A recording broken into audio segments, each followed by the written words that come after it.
Hello students, once again I welcome you all in this online accountancy class, and today again we will discuss about the same topic, that is accounting treatment of goodwill. In last two videos we are discussing that how new partners can bring his share of goodwill at the time of his admission. So till now what we have discussed, that when new partner will bring his share of goodwill privately, then in that case I had told you that no accounting treatment will be done in books of accounting.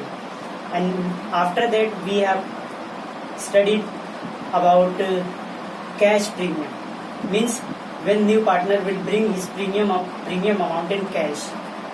So in that case we had seen that how it will be treated.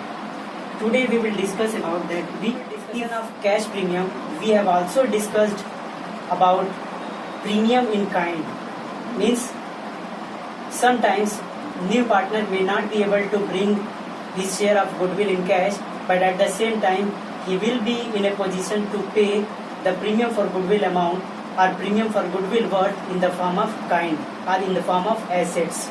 So whenever the new partner will bring his premium of goodwill in the form of asset or in the form of kind, then what will be the accounting treatment we had discussed in the last video. And today now we are going to discuss that if new partner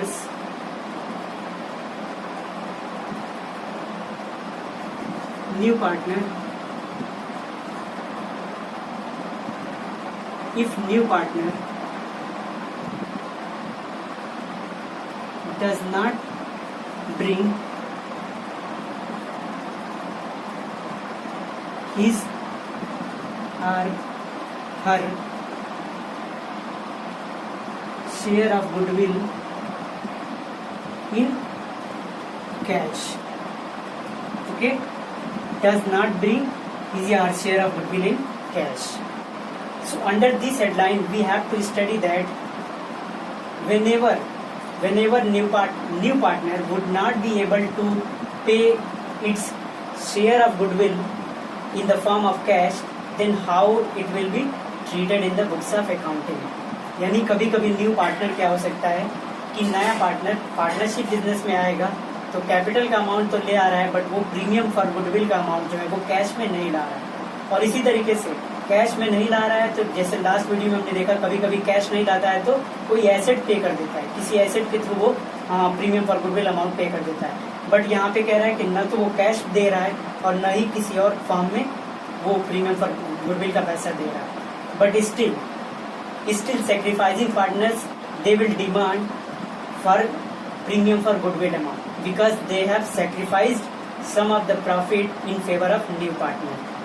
तो वो तो demand करेंगे, जो sacrificing partner होंगे उन्हें तो compensation amount चाहिए, और न्यू पार्टनर जो है वो कंपनसेशन अमाउंट के लिए कैश ला नहीं रहा है। तो फिर इस केस में क्या होगा, इस केस में हम सीधे एडजस्टमेंट जो करेंगे, adjustment will be done through his capital account, यानी न्यू पार्टनर जो आएगा न्यू पार्टनर की कैपिटल के एडजस्टमेंट के थ्रू क्या किया जाएगा, इसका सेटलमेंट किया जाएगा। सपोज ठीक है, A and B they are doing business in the ratio of 3:2.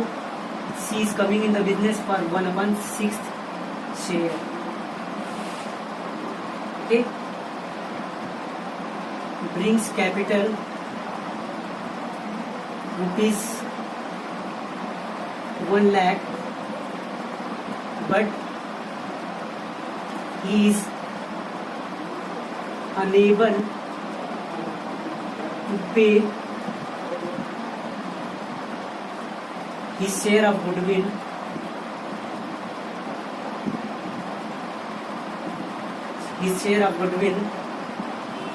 rupees 10,000 in cash, okay. Capital के लिए 1 लाख रुपीज लेकर के आ रहा है, बट कह रहा है but he is unable to pay his share of goodwill rupees 10,000 in cash, यानी उसको अपनी शेयर ऑफ गुडविल 10,000 लानी थी, वो कैश में नहीं ला रहा है। तो सबसे पहले कैश कैपिटल ला रहा है, कैपिटल लाने की एंट्री करेंगे, और अगेन इस केस में सी की एंट्री के टाइम अगर फर्म में कह रहा है कि कोई बुक में पहले से गुडविल रिकॉर्ड है तो सबसे पहले उसको राइट ऑफ करेंगे।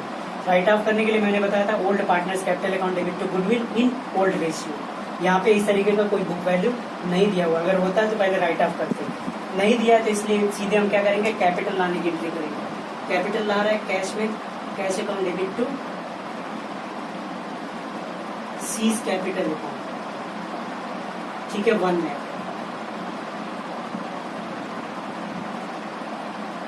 अभी तक हम लोग टू प्रीमियम फॉर गुडविल भी करते थे क्योंकि उसके लिए भी कैश आता था, बट ये है कि प्रीमियम फॉर गुडविल के लिए कोई कैश नहीं आया, तो हमने सिर्फ कैपिटल लाने की एंट्री कर दिया।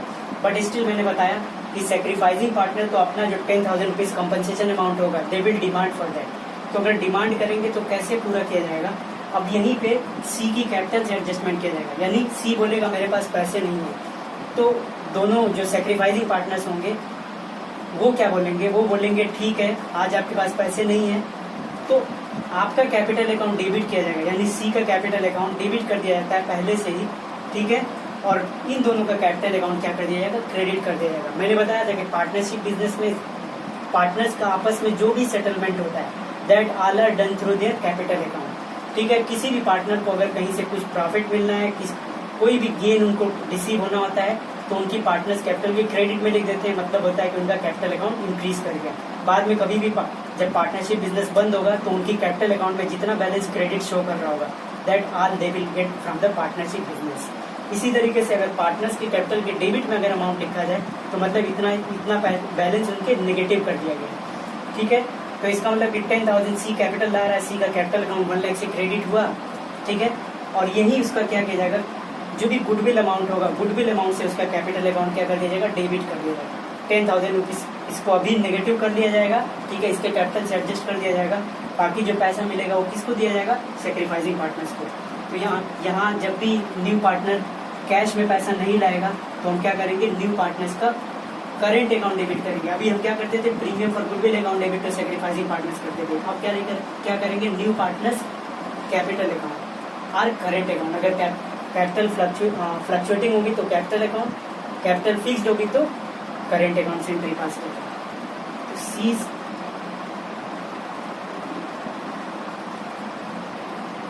करेंट अकाउंट डेबिट टू, ठीक है ना। अब यहाँ पे sacrificing partner to A's capital account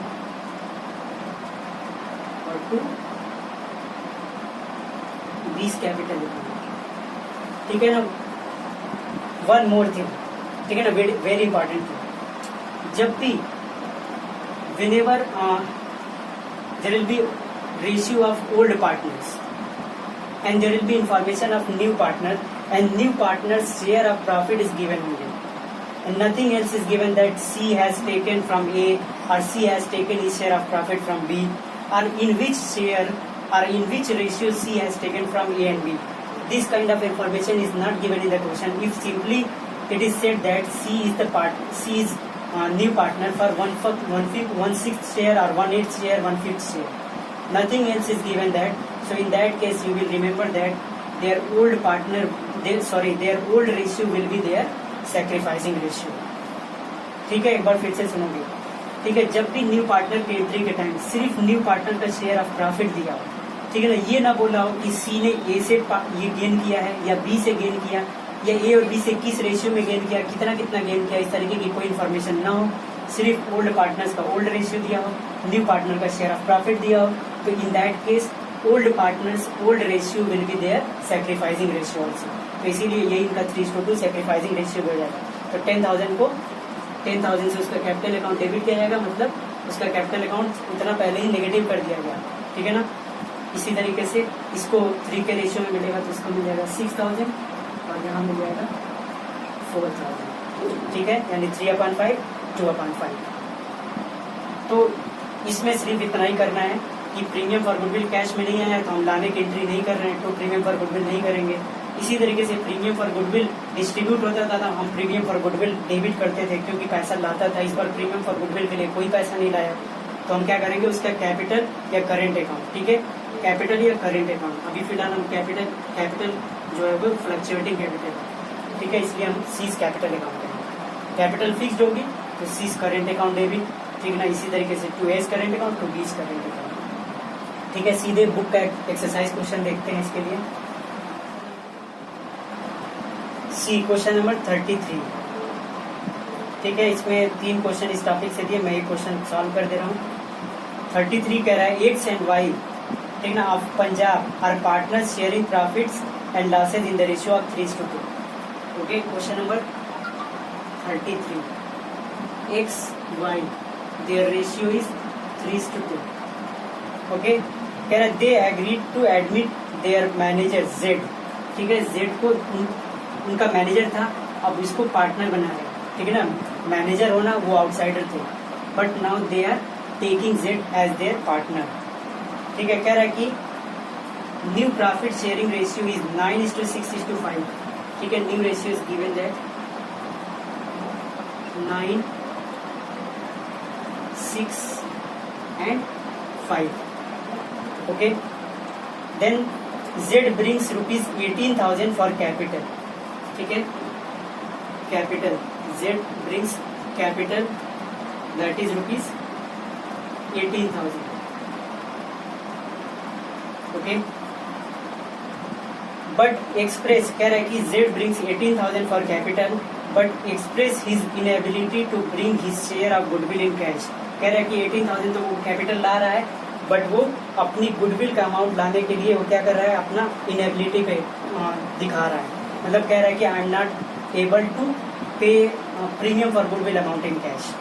तो फिर उसके लिए क्या हो रहा है कि जो उसका शेयर ऑफ गुडविल, कह रहा है कि inability to bring his share of goodwill in cash which is ₹12,500, यानी उसकी शेयर ऑफ गुडविल, जेड्स शेयर ऑफ गुडविल दिया हुआ है जो कि उसको लाना था कितना, 12,500, जो कि वो नहीं ला पा रहा है। कह रहा है at the time of Jades admission goodwill existed in the book of the firm 18,000, यानी बुक की गुडविल कितना दिया हुआ है, कह रहा है कि जेड के एडमिशन के टाइम बुक में गुडविल एग्जिस्ट कर रही थी कितने की, 10,000। तो जैसे ही बुक की गुडविल देखे, सबसे पहली चीज हमको क्या करना होगा, it will be written off, हम राइट ऑफ करेंगे, राइट ऑफ करेंगे तो एंट्री क्या आती है, ओल्ड पार्टनर्स, यानी एक्स एंड वाई, ठीक है, X capital account debit, Y's capital account debit to goodwill account. Okay, goodwill it is given 10,000, ठीक है, it will be distributed in the old ratio, old ratio is 3:5, that 6,000 and 4,000, 3/5 and 2/5। ठीक है, ये goodwill हमने right of कर दिया। अब next हमारी एंट्री होती है न्यू पार्टनर जो कैपिटल और प्रीमियम लेकर के आता है। तो प्रीमियम तो यहाँ लाया नहीं है, जेड की शेयर ऑफ गुडविल 12,500 थी, but he was not able to bring his premium for goodwill in cash, goodwill का पैसा नहीं लाया, ये लाया है कैपिटल का अमाउंट, क्या लिखेंगे, कैश अकाउंट डेबिट टू जेड्स कैपिटल अकाउंट। ठीक है, कितना, 18,000।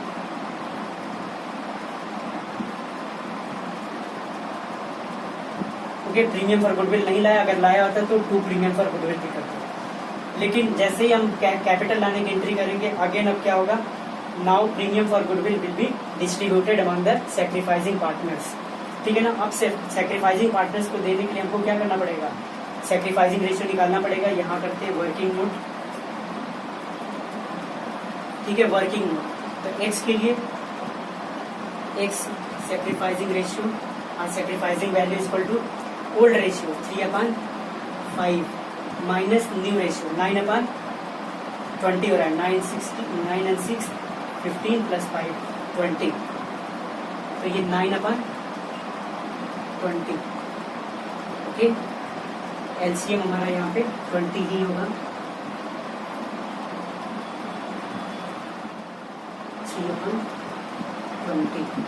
Okay, now wise ratio, sacrificing ratio, wise old ratio that is 2/5 minus new ratio 6/20, again LCM is 20, 8 minus 6, it is 2/20, means 3/20 and 2/20।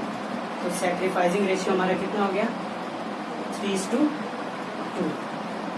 in a 3/20 and 2/20. So ratio is 3:2. Z's share premium, that was 12,500 and it will be distributed in the ratio of 3:2. So 12,500 with 5. 2,500, that is 7,500 and 5,000 multiply करेंगे 2 से। तो ये हमारा question था।